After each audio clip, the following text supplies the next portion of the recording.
Sorry,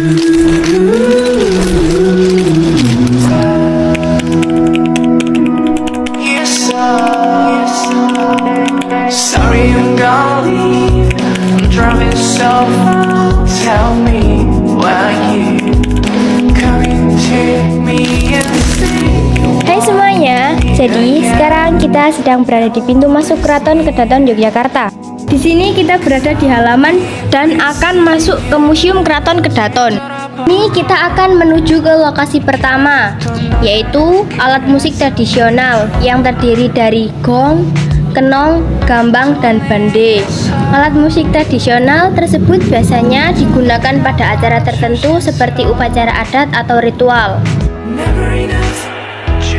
Kemudian lanjut ke lokasi kedua, yaitu Istana Raja yang disebut dengan Jono Pratoko Berbudi Luhur Dermawan.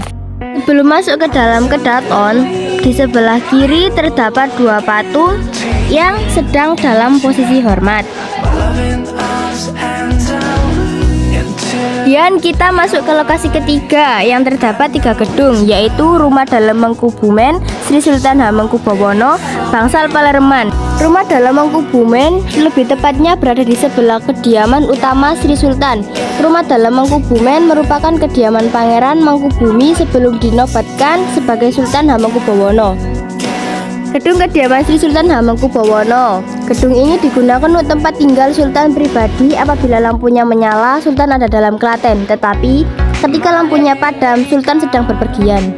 Bangsal Palereman adalah bangunan yang memiliki fungsi penting dalam tradisi seperti pemakaman raja-raja Mataram Islam.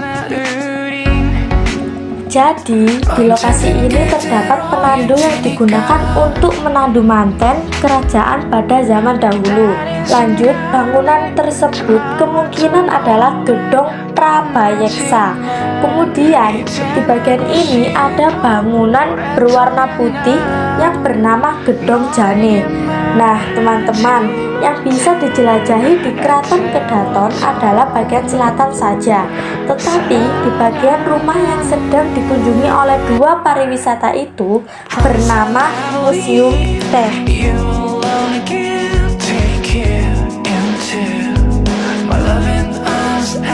Lanjut, gambar tersebut seperti menunjukkan struktur organisasi atau silsilah dari Kerajaan Kedaton.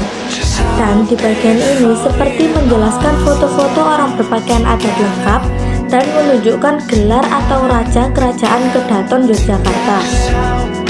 Selanjutnya, benda itu kemungkinan adalah setting ruang sidang atau meja perundingan. Kemudian di sini ada Pungawanagari adalah penjabat atau petugas bertanggung jawab. Kemudian di sini sepertinya ada salah satu naskah kuno atau manuskrip yang dipajang di Museum Keraton Kedaton Yogyakarta. Kemudian di sini Pak Sukamto menunjukkan miniatur prajurit yang tersusun rapi di atas meja. Miniatur tersebut yang menggambarkan tata ruang seperti bagian tadi Keraton Yogyakarta seperti danau dan lain-lainnya. Kemudian terdapat kalung atau hiasan leher tradisional, di mana kalung tersebut memiliki makna simbolis atau ritual detail seperti bahan, motif, dan teknik pembuatan. Kemudian di bawahnya terdapat caper parat yang digunakan untuk mempercantik ruangan atau sebagai wadah saji dalam acara tertentu. Kemudian di samping bagian atas terdapat tempat lilin yang berfungsi untuk sumber penerangan pada malam hari saat upacara adat. Kemudian kita lanjut ke ruangan selanjutnya, yaitu baju lowis. Baju ini dapat digunakan dalam berbagai acara kasual maupun semi formal.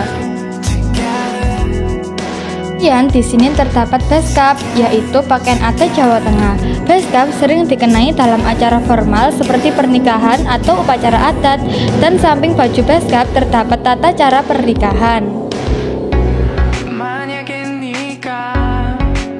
Lanjut, di ruangan selanjutnya terdapat penjelasan aksesoris yang digunakan patung tersebut, yaitu 5 canduk mentul, sumping, kalung sungsur, dan aksesoris lainnya.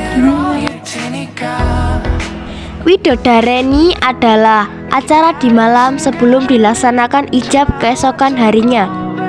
Kemudian di sini terdapat bagan organisasi dalam Keraton Yogyakarta. Bagan ini bertujuan untuk menunjukkan struktur hierarki dalam pembagian tugas dalam keraton.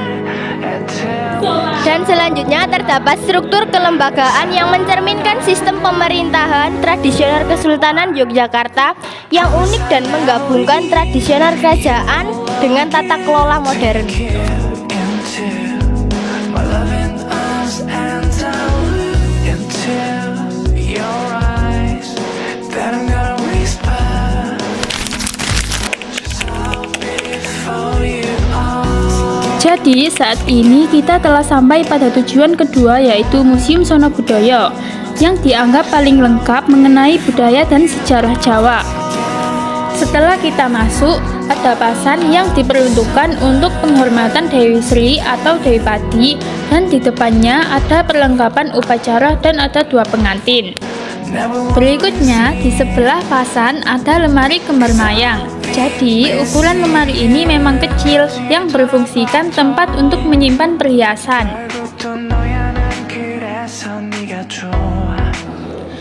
Lalu selanjutnya di sini juga ada medgir yang ditemukan di Gunung Kidul, lebih tepatnya di Playen. Selanjutnya, di sini juga ada berbagai macam peralatan, mulai dari alat-alat batu, gerabah untuk tempat hasil panen, dan peralatan dari logam yang digunakan sebagai alat upacara. Kemudian di ruangan selanjutnya terdapat berbagai artefak, yaitu tempat lilin, piring atau wadah logam, dan pecahan batu atau fragmen. Dan di sebelahnya terdapat benda bersejarah atau kuno, yaitu talam sejenis wadah yang bulat dan pipi, kemudian patung Buddha yang berbentuk bel atau pagoda. Selanjutnya terdapat mata uang perak massa, peralatan logam kuno, dan lonceng binatang. Kemudian di samping replika binatang terdapat suatu barang, yaitu tempayan yang sudah digunakan sejak zaman prasejarah. Kemudian di ruangan selanjutnya terdapat Al-Quran atau kitab yang ditulis dengan tangan secara manual. Kemudian kita lanjut ke ruangan selanjutnya. Di ruangan ini terdapat baju waspadan atau baju sorjan. Baju sorjan ini memiliki banyak arti dan filosofi lainnya. Setelah itu, di ruangan selanjutnya terdapat wayang kulit yang berjenis wayang kulit Purwo yang sangat terkenal di Indonesia. Kemudian terdapat batu kuno, diantaranya yaitu prasasti batu, arca batu, dan fragmen candi. Lalu ada juga patung dari masa Hindu-Buddha yang berasal dari abad ke-8 hingga ke-15 Masehi. Selanjutnya terdapat seni ukir Jawa yang digunakan untuk pembatas ruangan yang disebut dengan rana, yang diukir dengan tema flora fauna. Selanjutnya di sini kita akan masuk ke gedung kedua. Yang pertama, di sini ada meja makan beserta peralatan makan perjamuan atau bisa disebut rice table. Makanan yang disajikan adalah makanan Nusantara. Yang kedua, ada peralatan. Yang pertama ada teko untuk memasak air, teko-teko untuk minum teh, dan ada juga peralatan merokok, peralatan menginang atau kinang daun sirih. Selanjutnya yang ketiga ada jempana atau tandu yang digunakan untuk mengangkut pengantin pria dan dibutuhkan sekitar 14-17 abdi dalam. Dan di belakangnya seperti ayunan, namanya joli, digunakan untuk mengangkut pengantin putri, dibutuhkan 4-6 orang. Selanjutnya yang keempat ada tari pendoyo ketawang yang dibawakan oleh 9 penari wanita dan memiliki hubungan erat dengan Kanjeng Ratu Kidul. Lalu selanjutnya ada juga wayang golek yang memakai bermacam-macam baju tarian daerah yang berkembang di tanah Sunda dan Jawa.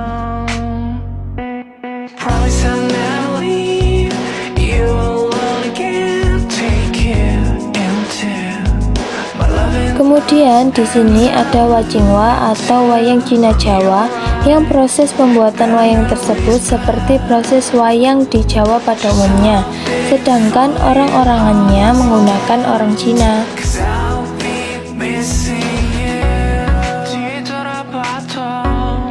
Selanjutnya di sini juga ada keris yang bertekuk-tekuk, dan keris ini pasti berjumlah ganjil. Dan di sebelah keris yang bertekuk-tekuk ada pegangan keris yang namanya geger.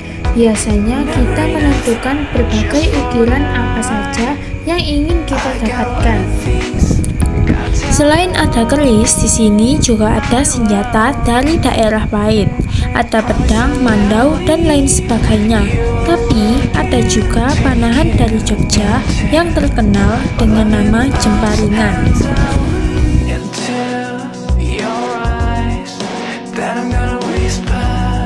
Lalu kemudian masuk ke dalam ruang pertunjukan audiovisual atau pameran seni digital untuk melihat sejarah didirikannya Museum Sono Budoyo.